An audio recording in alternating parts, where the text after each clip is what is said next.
Please, everyone, let's give a warm welcome to Sam Rivera.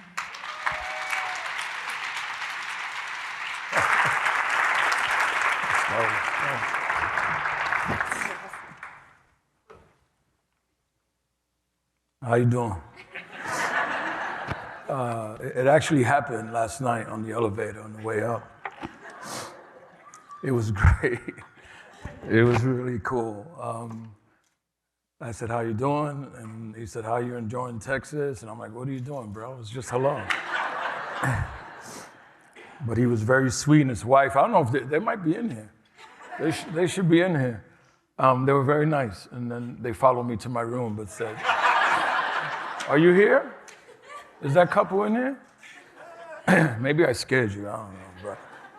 But how you doing? For us, that's like good morning, hello, all of it. Just don't respond back. Just nod your head. I will say it's like I met some really nice people down here. You know, really sweet, kind-hearted people. Feel very welcomed, even with my New York accent. I'll start off with, talking about who I am briefly. Daka, Sam Rivera, and I say Seneco Kakona to everyone in this room. I am Sam Rivera, and in my Taino language, I wish abundant blessings to everyone in this space and in this room. And I ask you to always honor the native people who built this land and the enslaved Africans who worked to really build it. It's truly a blessing to be here. It really is. I'm excited to be here. I have what I consider family, my brother Jaime and his wonderful daughter, Linz. I get emotional because my hero is my mom, who is currently really struggling with Alzheimer's. So it's a challenging time for me. And I do this work because of my mom. She was 42 years, she was a nurse in New York City. And that's a lot, especially in New York City. And I'm definitely a proud mama's boy. No problem admitting that. And I would go to the hospital to visit her all the time. And I remember going when she was working in the emergency room. I grew up on the Lower East Side of Manhattan. And back then, drugs were really about every day of our lives. And she was working with this guy who was using drugs. And he was there every day. And I said to her, Mom, why do you keep helping this guy? He doesn't care about himself. And she said, my job is to help him until he's ready to help himself. And that is really what I carried in my career. And in my career, and what we do at OnPoint, is we love on people until they're ready to love on themselves. And really understanding why people use and where that comes from. Maybe some of us in this room used to have fun. Our participants use to self-medicate pain, trauma, and mental health conditions, for the most part. We've been running OPCs for over 2 years. I've yet to have a participant come in the room and use and say, oh, I feel great. I'm nice and high. What they say when they walk into the room is, I need to get well. I'm in pain.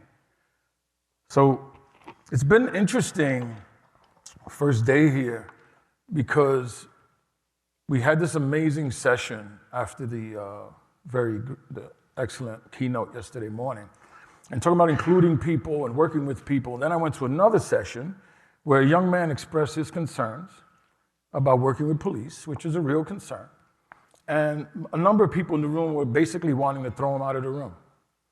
So I don't know how we transition from a session that says we want to be inclusive and work with people, and then go in another room, and when the young man expresses his pain and maybe his experience with police, we want to throw him out of the room. So we want to figure out, how do we work with both, right? And too many times we talk about what's so different, what our issues are, what's so different about us, instead of what do we have in common? What brings us to this work? How do we move this madness in this world we've been living in to support people where they truly are? So my title is, We Are the Medicine, and sort of where it started. I want to give you a brief history. So it said I've been doing this work 31 years. I was like 11 or something when I started, or 12, something like that. I think it was 10 and a half, but it's actually 32 years this year. But so I was doing HIV work. I was in the work of HIV. I was a member of ACT UP, really groomed me to be who I am today. If you don't know ACT UP, get on your phone. As we say in Puerto Rican, googlealo. It just means Google it.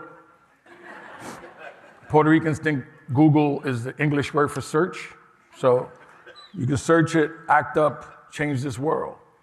ACT UP brought people together in a loving way to represent people who weren't represented, who were dehumanized for who they are, not their behaviors. Let's watch our language.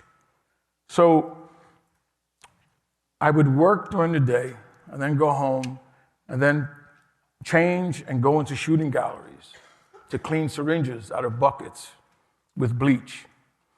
And a number of us were doing this, and we were supporting people in that loving way, not realizing we were just starting this thing called harm reduction. So I ask those of you who are in harm reduction, who are truly in harm reduction, because we have a lot of harm reduction light going on, like Splendor harm reduction.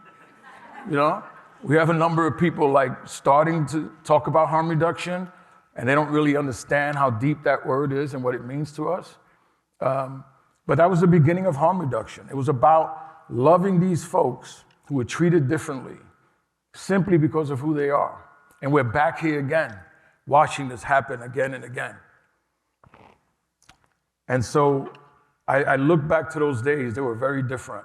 They were amazing. They were painful. Funerals every week, sometimes twice a day.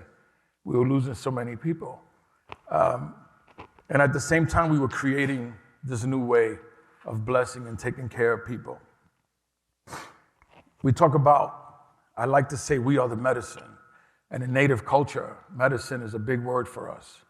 And oftentimes, we've also had to deal with having people tell us that our medicine is our drugs. Can you imagine that?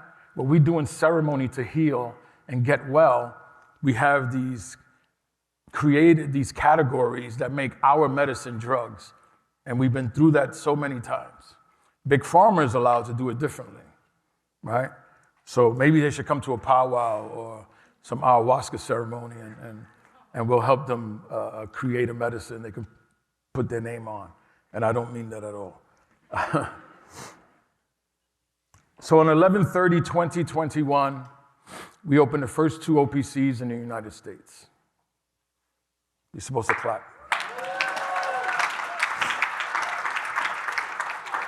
November 30th, 2021, we opened the first 2 overdose prevention centers in the United States. And it was crazy. Can I curse a little bit? It was crazy. It was intense. It was serious. It was beautiful. It was dangerous, you know? And we had we had an idea of what we were doing for our people, because that's what it's all about. It has nothing to do with us. It's about our participants. What we knew is when we opened, we didn't open. OnPoint didn't open by ourselves. Too many lives lost. Too many people hurt by this process. You know, they say there's a war on drugs in this country. There is no war on drugs in this country. There is a war on drug users. In fact, there's a war on specific drug users, black, brown, and poor white folks. Let's follow the bouncing ball. Specific drugs are allowed to enter specific neighborhoods. Those people use and sell those drugs, and then they're punished for doing so. That's what they call the drug war in this country. There is no drug war. Let's learn that. So when you hear people say, no more drug war, they're not talking about the one that the federal government likes to talk about. They're talking about the one we experience on the ground and our beautiful people have to fight through every day. When we opened the OPC, at every booth, we put a candle and we let it stay there for all those who couldn't use the OPC, who weren't able to be there and stay alive in our program and be treated with humanity and love. You know, in our booth, we have these big mirrors. It's one of my favorite things to watch. We have these big mirrors where we watch people after they use to see if they're overdosing. And I remember when we first opened, a lot of people, especially women, didn't want to look at the mirrors. They didn't want to look at themselves. They would put things in the way. They didn't like the way they look. Harm reduction is about this. Those same women sit there and put makeup on the same mirror. They see themselves. They love themselves. They're building a relationship with the woman they were ashamed of looking at in that mirror just months before. In that room, this community. When people use, and when our people use, they have to hide. It's quick. They have to get it done really quickly and hide from people in an alley, in a park, in a bathroom. With us, they get to relax and use safely. We are blessed for, they allow us to work with them. We're blessed because they allow us to work with them. It is a privilege to be able to provide those services for them. We get in this room. For a long time, I thanked Will Smith for slapping Chris Rock. It's real, I'm not kidding, it's real. Not because he did it, but because in the room, he participated in the reduction of drug use. He participated in the reduction of drug use in the room because when someone comes in, they tell us what they're using, how much they're using, how they're using it, right? So they come in the room and they say, I'm using 2 bags, I'm injecting, so on. And then they use their first bag, they're chilling, everything's good, and then a conversation comes up. Why did he smack him? And everybody starts giving their opinion, and they're gonna use their second bag, and I'm like, if I use the second bag, I won't be able to give my opinion, and my opinion matters, so I'm gonna use this later and express why. And those are things, sports, politics, all kinds of things like that, participate in the reduction of drug use. Your perceptions of why and how people use is very different from the experience we have. Very, very different. In that room, they're loved on, they're seen, they're called by their name. We have an anonymous program. Anonymous. 100% of our participants give us their names. 100%.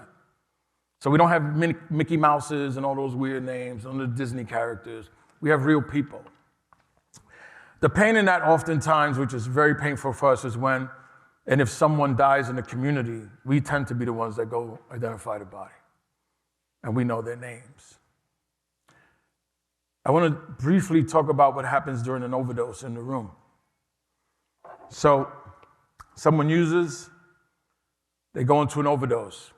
We're responding within seconds. This is not in the community where you're pumping tons and tons of milligrams into the person. We respond within seconds. During that response, the experience for them is very different. In the community, when someone overdoses, cameras come out, phones come out, people record them, people call them out of their name, people refer to them as junkie and bum and look at you and make all these comments. In our room, when people overdose, they're loved. We know their name, we call them by their name. I have literally seen people respond during an overdose just because someone called their name. You imagine that? I've seen people respond because we know their nickname. And I am truly blessed to have the most amazing team. And I know a lot of you think that about your staff, and I respect that. I'll challenge anybody any day. The most amazing team on this planet. We just love people in a way that's, it's immeasurable, man.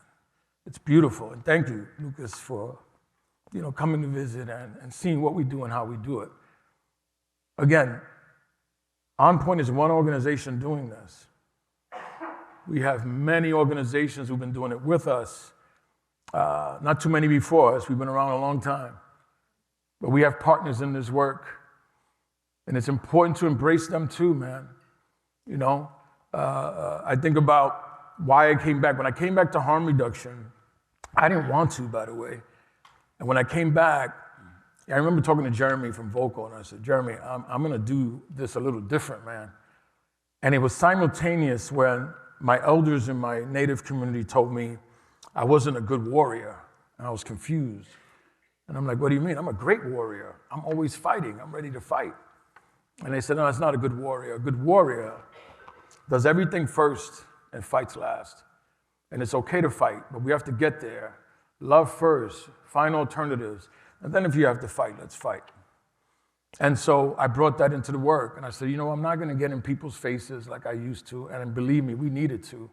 In the early days of ACT UP, even not too many years ago, we had to scream and get in your face because you couldn't hear us, so you chose not to hear us. You didn't want to respect folks who use. You looked at them as less. It's interesting to me how when people find recovery, they become like this like guru of something. You know, and it's also interesting to me that there are providers who believe that they themselves got someone to stop using. That's adorable.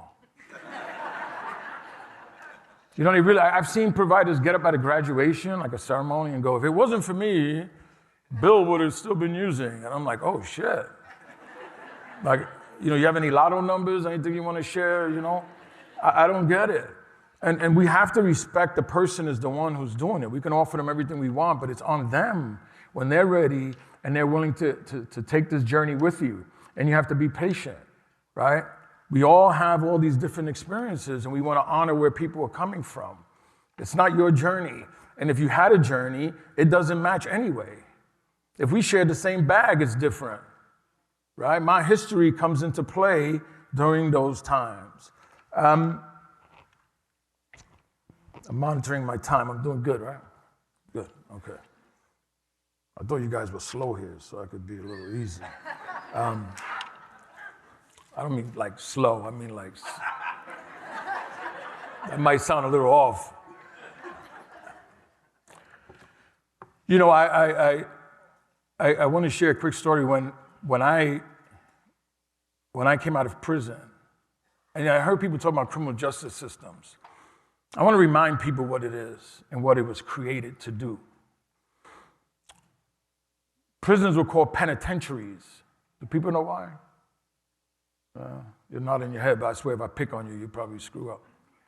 Prisons were called penitentiaries because the Quakers created them in a way so you can go in and do penance and get well. And the thinking was that you couldn't survive in society. We're going to put you in a system, really sick system, but at the time they thought they were coming from a good place. And then when you got in the system, you were supposed to receive everything in the healthiest way possible that you couldn't accomplish on the outside.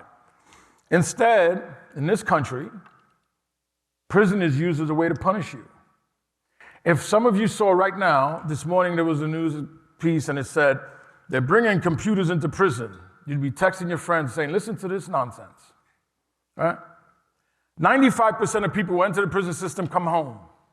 Do you want them to come home with no education and angrier than they went in? I did that, right? We have to look at what that journey's like.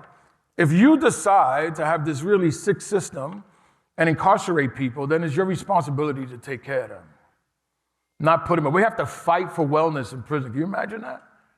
We have to fight. It's modern day slavery. It's a real, true system. There are studies out there that talk about schools in certain neighborhoods and the percentage of people they bring to the prison system. It's cattle. You guys understand cattle, right? We're in Texas. And I got to see real longhorns. And I screamed like a kid. We were in the car. I'm like, oh shit, that's a longhorn, man. And I found out from a rancher. Hold on. Let me join you guys in how I'm living in Texas these days.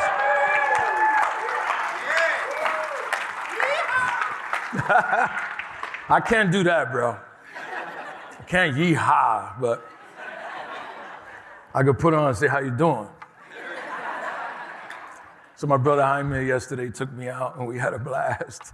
We went shopping and I met a rancher, like a real freaking rancher. Like this dude's a real cowboy, man, right? And he showed us a ton, a longhorn that weighed a ton. I mean, it wasn't in the store now, come on. But he showed us a photo and he said that each, what is it? Horn. 6 foot long, what the hell do you call it, a horn? Like a horn? Long horn, each side was 6 foot long. And he's my new buddy. I'm coming back to visit him, and even though he didn't really invite me to his piece, but we're just gonna go, right? I mean, we're gonna crash. But yeah, I got this groovy hat now, like I'm going back home with a little country in me. I'm ready, man. So where was I? Where the hell was I, Britt? You guys know Brittany, go to her session. She's my boss over there, Brittany. So yeah, when we look at this system where we treat people certain ways, I want you to think about that when you create programs. You know, one of the things I look at is I want you Holy cow, I'm looking at myself. The guy told me it's not supposed to go down, but I disagree. This would be law. Okay, all right. When we look at these systems, think about how you create them and how you truly support the people in those systems, right? Even yesterday, when a young man shared this thing, immediately we come with this punitive response. Can you imagine every program you run has tons of punitive responses? It's like, if you don't do this, you don't get that. So as an example, we have a food program. And I don't know who created the 3 meals a day. It had to be some skinny European person. Right? I don't know where it came from, but it doesn't really work for black and brown folks. And if you go to like any village in Africa and you get there, let's say lunch was noon, and you get there at 1 and you say, oh, they're not gonna say, you missed lunch, come back for dinner. They're gonna say, have a seat, we're gonna feed you. So at OnPoint, we do the same. We do have 3 meals, but in between that, if someone comes in and they're hungry, we feed them. If someone's leaving for the day and they wanna take food with them, we give them food. People use food as a punitive tool. Can you imagine that? We have women's shelters throughout this country who, when women leave the shelter to go out and spend time with their children trying to reunite, they almost never make it back for dinner. So they don't eat every night. And there are people who go home every night who run those places that think it's okay. Just think about that, right? Can you imagine that when you talk to one of your participants, not your consumers, please get rid of that one, please. When you talk to your participants, if you could just take a moment and imagine what they're experiencing. When a participant comes to you and they're angry and they curse you out, they're not talking to you, you just happen to be there. They would have did it to any one of us, they're in pain. If we can start looking at it that way, it'll be a little different in our work, right? We create these things and we tap ourselves on the back and we're superheroes. And like when I was a case manager, I was the best ever.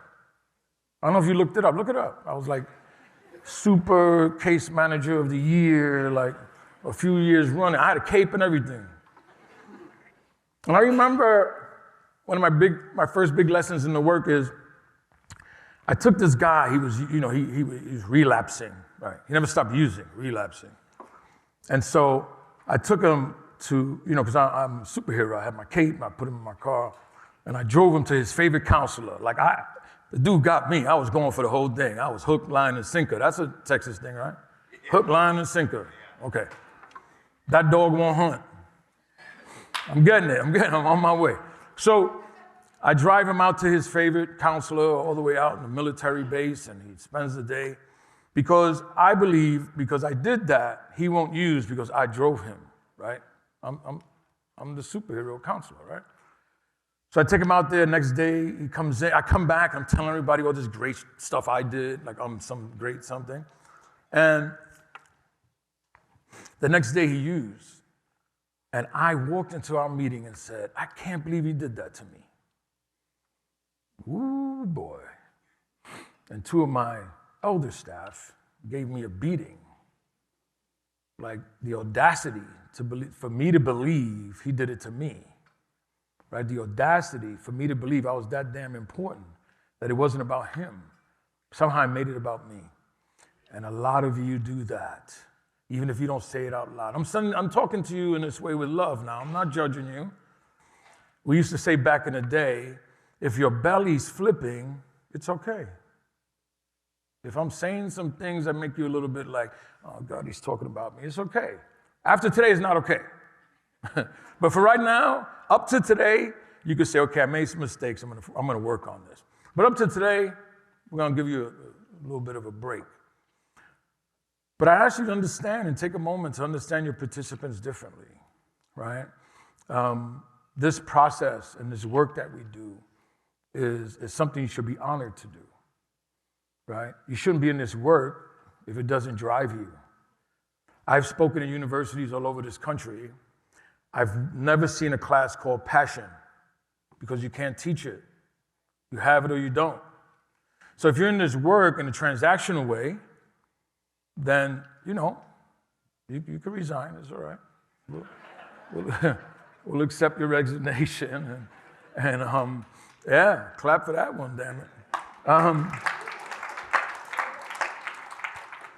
I want to make sure I give time for Lindsay and I to chat a little, and I want to have some questions from the audience, of course.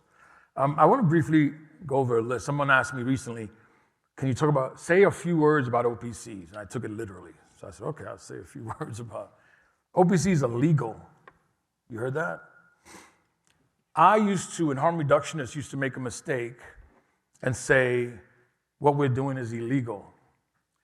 For the past almost 6 months, we've had attorneys reading what they call the crack house statute, which is supposed to be the statute we're breaking, the law we're breaking. And I said, can you read this and tell me what it is that's illegal about an OPC? 6 months into it, we can't find it. So we will no longer say what we're doing is illegal.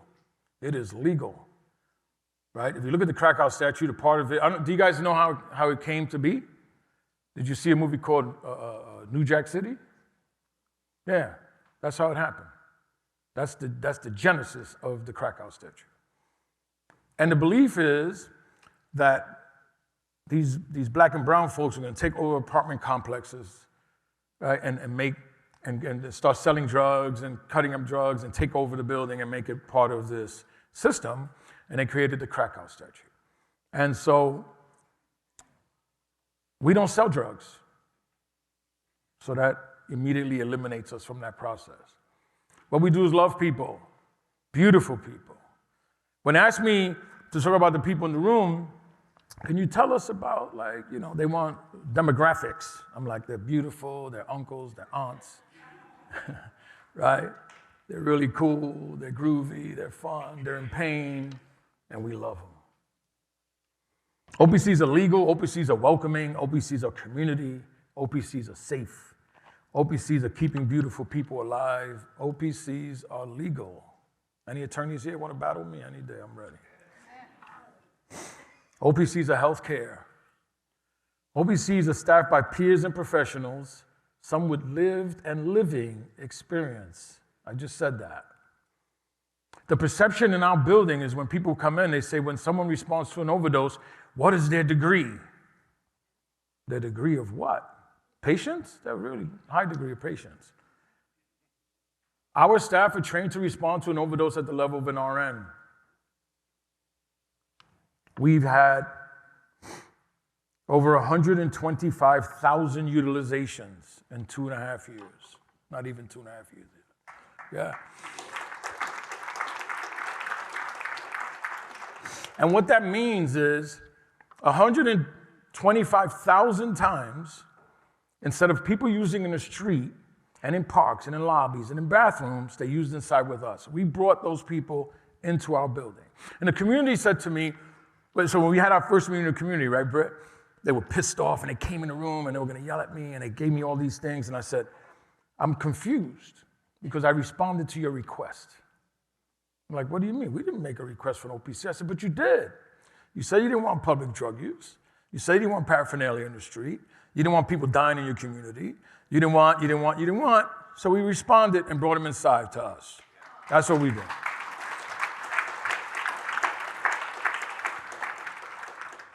And so that was confusing for people, and it was a lot of fun to share that moment. But it's true. It really is true. There's a park across the street from one of our OPCs. This park has been closed for years. And if you ask anyone in the community or anyone in the parks department, they would say because of those drug users. So we opened the OPC in November. For the first time in 5-6 years, I believe, that summer, the park reopened. Across the street from the OPC. That summer, I walked over with the staff. We have these big windows, and I asked them to look in the park and take a moment to realize what they did. They were watching kids playing in the park. We opened that park, not because there were bad people in there. They needed a place to be, and we offered them that. We offered them a space for them to spend time and be away from madness and away from danger. We have respite rooms in our program, and I don't know if you ever notice, oftentimes women who are homeless will sleep during the day in a place where they can be seen because it's safe. You imagine what that is for her? She has to sleep during the day and sleep in a space where she could be seen. We open a respite room, they come in. They come in, they take a shower, they give us their clothes, we wash them. They don't wash them, we wash them. They go in this room, which is similar to what you guys have back here. If you haven't been in there, check it out. And they take a really good nap as long as they want. And then when we did something, Kaylin C., our senior director of programs, really she's always pushing the edge, pushing it all the way up. And so I go in the room and I'm like, this cot's kind of close, kind of really close. And so in the shelter system, if you're a couple, when you go in the shelter, you have to go to men's shelter, women's shelter, right? Separate if you're a heterosexual couple.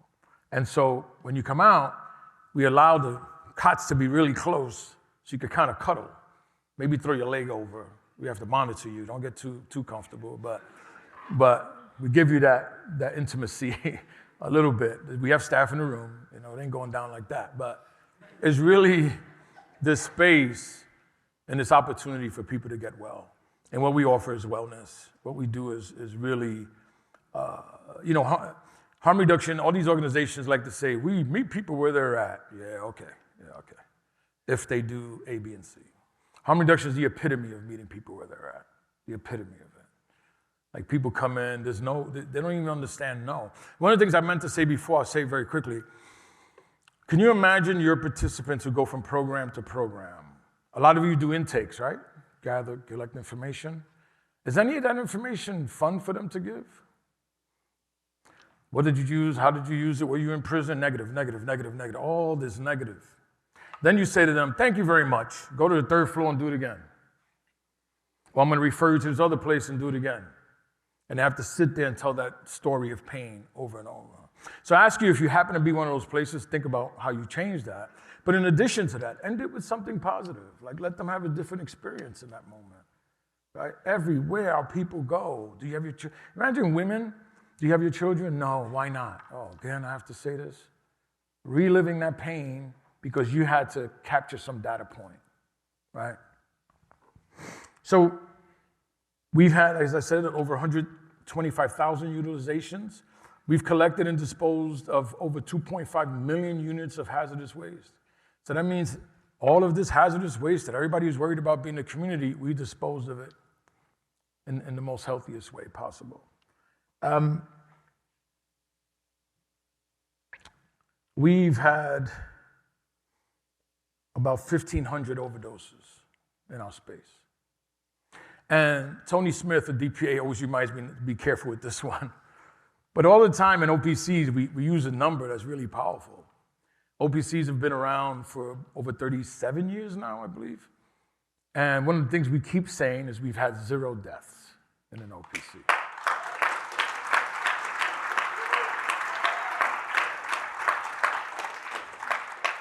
But Tony always reminds me to be careful with that.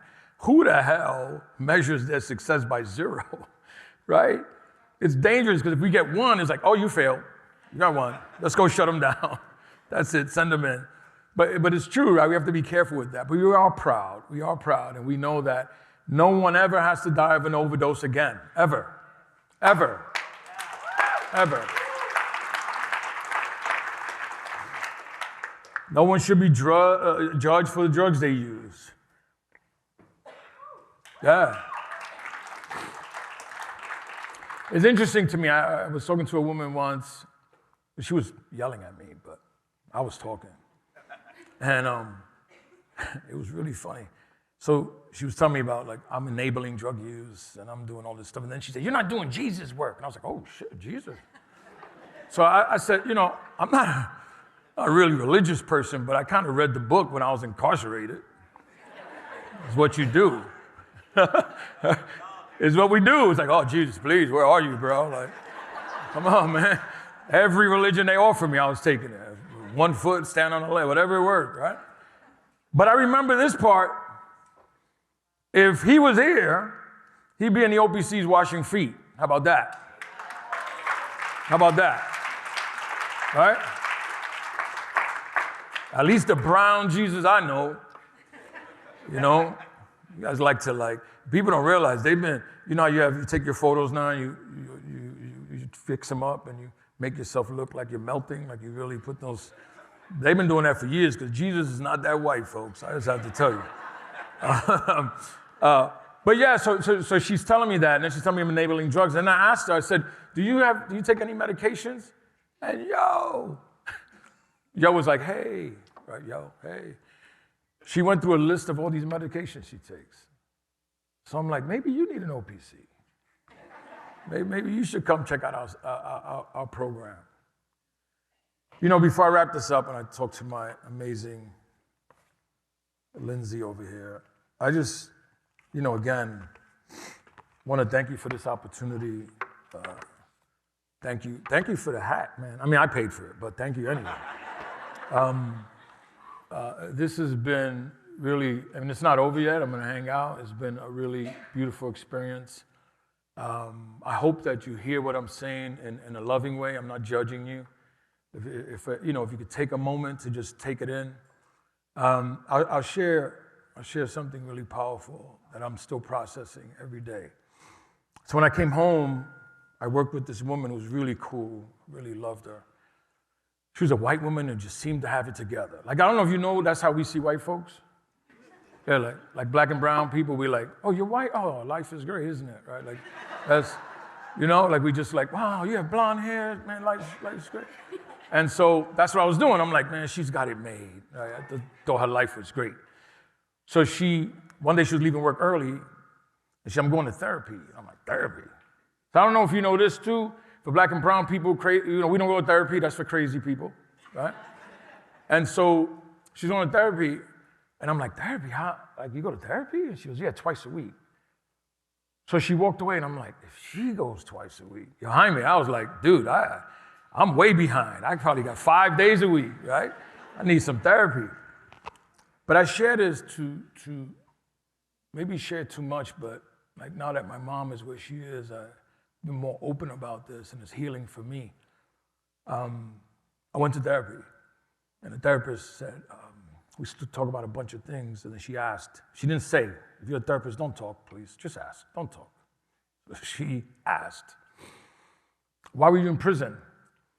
And I said, well, I was involved with organized crime. And she goes, no, why were you in prison? 28 cops came and surrounded my house. Like, what do you, huh? She goes, no, what do you think led you to go to prison? Because the things I did prior to going to prison. By the way, don't get mad at me now, 17 years old, graduated high school, baseball scholarship, Oklahoma State University. Yeah, we came to play Texas, and I learned very quickly, you guys don't like each other. But I was a good kid. I did really well. I got hurt in school and came back home and then started hanging out with some different people. And what we noticed in my journey was like I put myself at risk for death in my time involved in organized crime and, of course, going to prison. And what she was trying to get me to understand is why. Like, what happened? How does that kid end up putting himself in a place where he's willing to die? And through work and through working with her very closely, I started to understand and embrace the fact that there was a time in my life as a kid where I couldn't defend myself, and I went through some major pain, which is what really took me to this different place in this work where I understand why and how people respond to their pain and their trauma. The fact that I was so angry at myself, and I'm blessed that I wasn't a person who used drugs in the way many of my friends and my family and our participants do, because I'm not sure I'd be here. But I hurt myself in different ways. I managed my trauma in different ways and realized that it wasn't that I was a bad person. It was that I did these things as responding to my traumatic experience. And so I think now as a big tough guy, I find it healthy to talk about this. So hopefully other men who are big tough guys feel safe enough to talk about these experiences too. Yeah.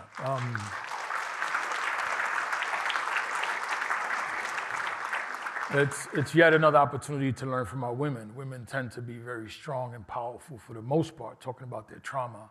Men don't. Men haven't also been given, not that women have, but the opportunity to talk about it safely. And so I'm creating my own safety by talking about it, since I get a mic in my face pretty often these days. But it's a healing for me as well, to understand that my response to that pain is very real and it's okay. Last thing I'll say before I sit down is my crime or someone's drug use is not who they are. My crime is what I did, it's not who I am. Right? So I'm not a big fan of language, we call people, you're a drug user. You're a person who uses drugs, and you do a bunch of other things too, right? We have to look at that. Language really hurts and could be really, it can also be impactful in a positive way. So I don't allow those things to define me. And I'll say this, David Rothenberg is my mentor, 90 years old, amazing man. And he would also always tell me this. He said, the fact that we define ourselves like, yeah, I'm a felon, or I'm a drug user. Can you imagine that every time you introduce yourself to someone, you told them the worst thing you ever did in your life? How you doing? I was a bedwetter at 6 years old, right? And he asked a reporter, because the reporter was interviewing me, so I want to know what he did.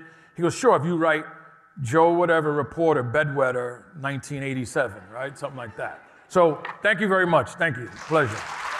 Yeah. Thank you. Wow.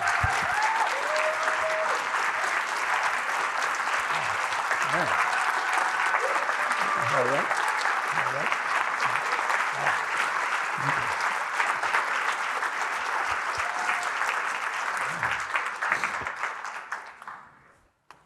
Well, don't make me cry now. Shit. Thank you so much, Sam. I just have a few questions for you in response to that opening presentation, and then after I get through some questions, we'll open it up to questions from the audience. So the first thing for me that comes to mind that I think might also be on the minds of our audience are, what are some of the things that led to success for you while becoming the first sanctioned OPC? Yeah, a little bit of craziness, a lot of courage. Not surprising for harm reductionists. Like, we're out there, man. Like, we are out there. But having, we were blessed to have Kaylin, our senior director of programs, ran OPCs in Canada. So we had a really huge head start in that way. We were blessed to have the space in the moment. I mean, it took a lot of work. Can you imagine announcing to your staff that you're opening an OPC and 100% of them cry in joy? It's still beautiful to reflect on. Our relationships we had to build, it was a battle. It wasn't easy. It was very challenging. In fact, we had someone filming this whole thing. So in a few years, you'll get to see the documentary. It's going to be pretty powerful. Colin Askey is the one who shot it. And I can't wait to see, how many nights of arguing with and yelling at the mayor and all that fun stuff. But yeah, it took a lot of work. And then learning that what we're doing is legal helps a lot too. A lot of relationships. A lot, yeah. Some interesting ones. Oh, along the lines of interesting ones. Can you tell us about OnPoint's relationship with your local law enforcement? Sure. Well, you heard my experience with law enforcement. It was very interesting. It's interesting to discuss. So when we were opening, we were worried about law enforcement in the two neighborhoods we're in. And so we had a number of meetings with NYPD. They didn't really go well at first. We were asking for too much, but that was okay too. We want all police to leave us alone. And they're like, all police? Like, hell yeah, all police. Like, well, why don't we talk about the two precincts where you're working? And it was challenging. It was interesting. We put on the table what we needed. We told them it's going to make your job different. They didn't believe it. Our staff went and conducted presentations at their roll call and touched fentanyl, and no one died. That was very interesting. They all ran out the room. Everybody was fine. But yeah, going into their space, talking to them, and then we asked them to be honest about what they experienced after we opened. The fact that they're no longer going to arrest people for using drugs. They're not going to arrest anyone coming into the building who knowingly has drugs. That was a big change for them and a challenge. And I'm not sure that many of the police on the ground necessarily agreed at first, but once we got their bosses to agree, it was interesting. Even more interesting, the first day we opened, there were a lot of police around. We're like, you guys got to get out of here. Like, people don't want to come in. And they were there, they thought there were going to be protests, and they really weren't. Well, there was one protest. It was 3 women and a dog, and we fed the dog. And that was it. But anyway, yeah, back to this, it's interesting. I will say, and I say it, and people have a hard time with it, but I speak truth, man. It's one of the best relationships we have with the NYPD in those 2 precincts. Have we had issues? Of course. Have they been addressed? Yes. It's powerful and different, and it should be the model people are looking at around the country to work differently with people, right? So we would read what the police said their job is. We read it back and talk about how they're not doing, or they're doing very little. But today we have a relationship that's understandable. I've been coming to work. I see an officer walking with our participant. I jump out, say, "What are you doing?" And he says, "I'm escorting him to OnPoint." That's powerful. That's beautiful. They also asked us to create these cards because, of course, when police go up to someone who's using drugs or anyone in the street, people get nervous. And they asked us to create these cards that introduced them and said they're part of our team. They want to bring them over to us. I know it's different. Believe me, I've been in some jurisdictions where I can't imagine, LA. Did I say that? I can't imagine this kind of relationship. I hope it changes. But I guess I used to say the same thing about New York. So Chief Tobin, love you, love you. She's an amazing person and was willing to take the risk with us. So pretty cool.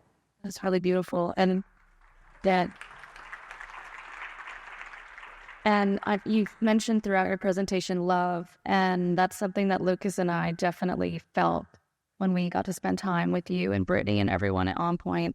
And I remember Lucas and I, it was kind of the end of our tour, and 2 police officers walked in, and I think Lucas and I were kind of like, oh, like, what's going on here? And then they did handshakes, and we're hugging each other, and that message of love really was seen throughout everyone who was in the OPC, and that was a really beautiful thing to get to be part of. Yeah, that was rare, but it happened. It's good.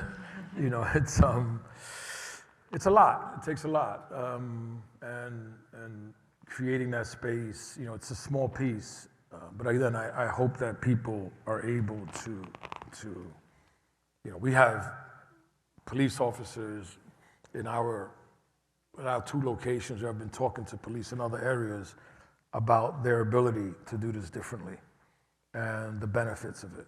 So far, so good. That's great. Yeah. The next thing I want to highlight is we've got some jewelry on. Yeah, man.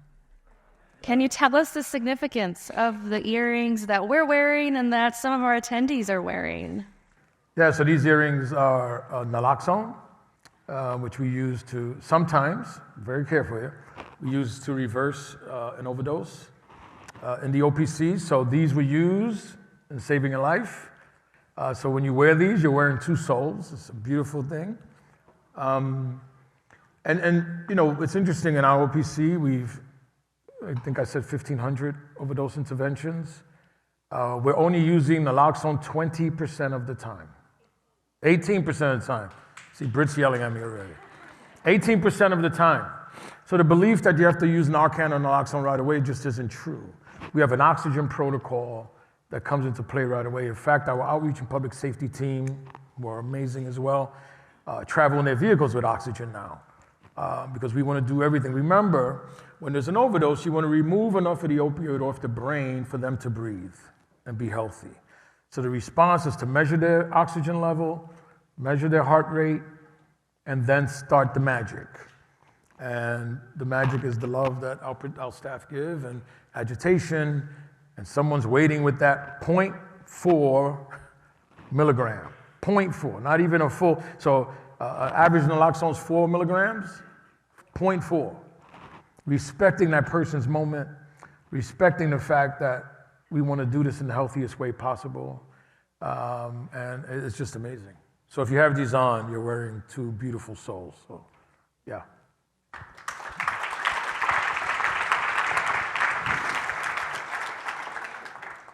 For my last templated question, I believe we have a slide, and I just want you've touched on the resources that are available at OnPoint, but I really just wanted to have that visible for everyone to be able to see. And I won't read all of these off, but I know seeing the holistic approach that you all have at OnPoint was just an amazing resource for people, and a safe space for participants to come to. The laundry services that you mentioned, meals, especially the community space, people hanging out, arguing about Will Smith, and just having a space to have connection and people not being alone. And then the beautiful garden that you all have and the patio and all of these other services that you all offer. Is there anything else that you'd like to highlight? Yeah, I mean, I look at this and it's the Overdose Prevention Center is one program. It's not who we are. It's one program.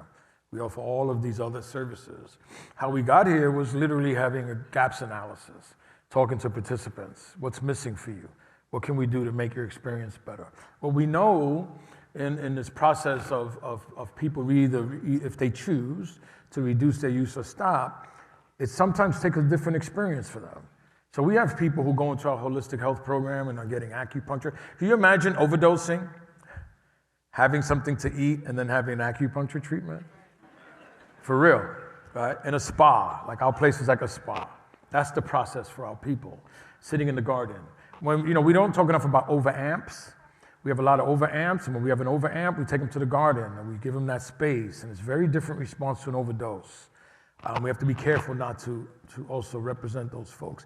But our services, when we created this, we were sitting in my office. It was like a fun experience. And it's like we have all of these services, and too many people only want to talk about the OPC. But these are all the services we offer, more to come, opening a barbershop and a salon, and giving people the experience of what it feels like to be seen again and be as beautiful as they are. Thank you so much, Sam.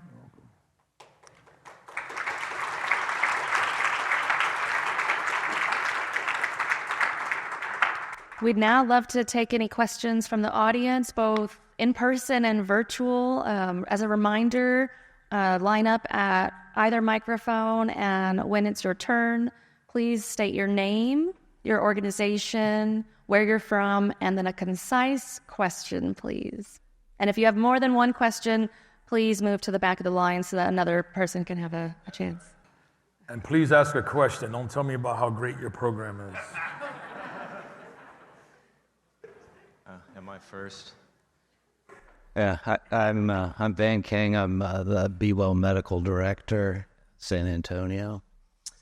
Well, I don't really have a question, but I have to say, at the risk of standing up here feeling conspicuously old and white, that this is the most compelling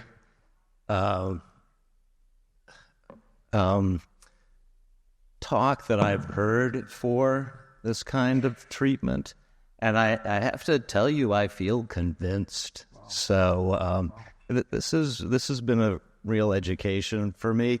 I can't say I haven't heard some of this before, or maybe even a lot of it, but things sort of congealed for me today. So thank you very much. Thank you. Thank you.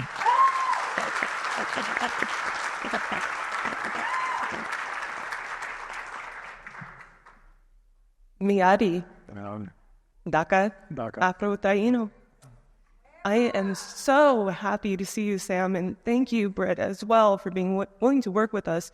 My name's Sarah Chavez. I'm from the Rio Grande Valley Harm Reduction Team, and my question is, could you just speak a little bit about Indigenous harm reduction? Because that's what we are trying to do in our community, right? We are Indigenous-led. That is important to us, and no matter what, I'll see you at the conference, the Indigenous Harm Reduction Conference, the SARS. So yeah. Thank you. Thank you. Thank you. Yes, Hahom, Taino sister in Texas, not bad. Yeah, so, it is important. My indigenous side is really what changed me in this work. We just move differently. And I ask you to embrace that. We do. We move in, if you watch Reservation Dogs, that's cool. It's like, but a lot of that's true. But at the same time, we really have these beautiful people that treat people in a very different way. So when we look at processes, we look at them differently through a very different lens. We see people for who they are in that pain. We honor women in a very different way, right? Grandmother Moon and Mother Earth.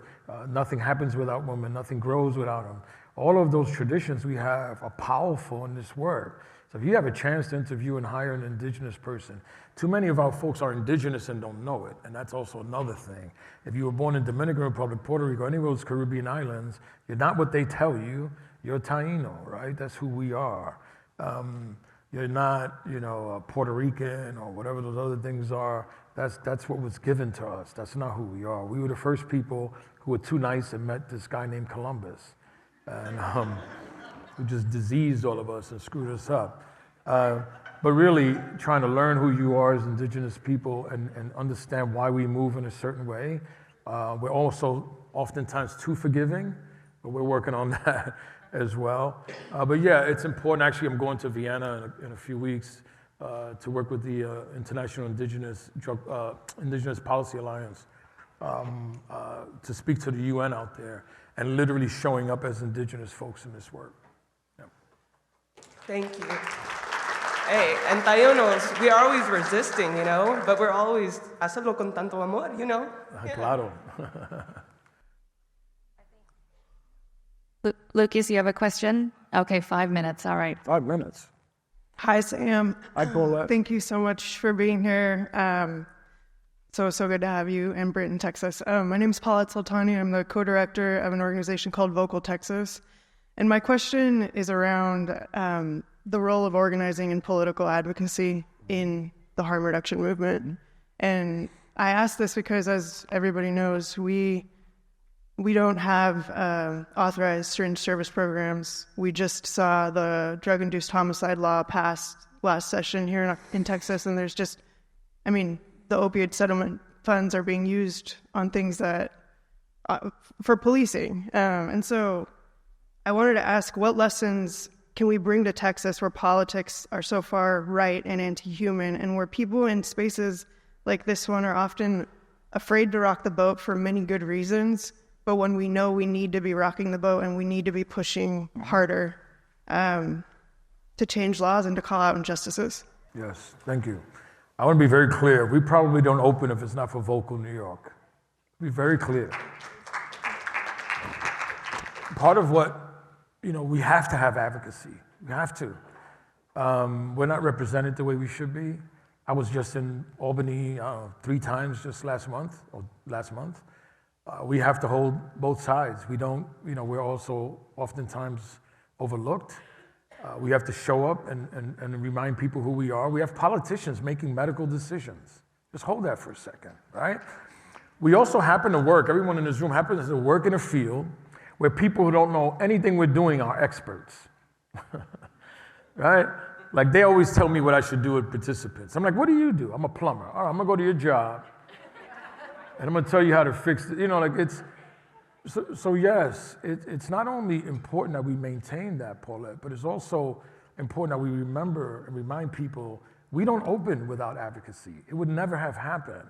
And what we want to do is start looking at how does it change? How do we not only do this in New York, but how do we do it in Texas, right? And we can't celebrate. I remember Joe Biden said harm reduction, and I got all these texts, wow, and I'm like, he's 20 years late, 30 years late. Why are we celebrating this shit, right? It's not, we're celebrating things that are this small when we need victories this big, right? It's not okay.